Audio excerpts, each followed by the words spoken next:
The first coding convention we used and that we thought was really important was the use of weapons, specifically in our film, a knife. We used a knife in our film because it creates more of an eerie atmosphere and also suggests to the audience that one of the characters is in danger. We also put fake blood on our knife to insinuate to the audience that someone's been hurt. In our opening sequence, we used low-key lighting and also red lighting in order to create more of a sinister atmosphere and to create more danger. We also used candles to help do this.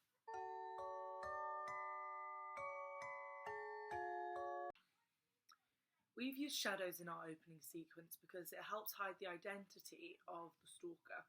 It also is useful to emphasise the danger of the knife and the fact we don't know what's going to happen with it. We have also used mirrors in our opening sequence because it represents the darkness inside the stalker. We also specifically chose a mirror on the street to make to kind of normalise the stalker and the stalking, which makes it more thrilling and relatable.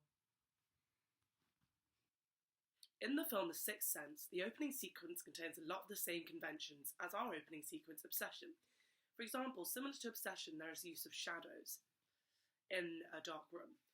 Also, there is the use of candles, which we used heavily at the beginning of our opening sequence. And this is an example. These are all examples of how we followed codes and conventions of thriller films. So, another thriller opening sequence is Psycho by Alfred Hitchcock. This opening sequence also has conventions of thriller films similar to our opening sequence. For example, shadows are also used like in Obsession. However, a convention used in Psycho is how it's in black and white, which we didn't use in Obsession. Which we challenge conventions is how we chose to film during the day and in colour. Although these things were not a convention, we believe that it would make it more realistic to the audience and therefore adds an element of fear for the audience.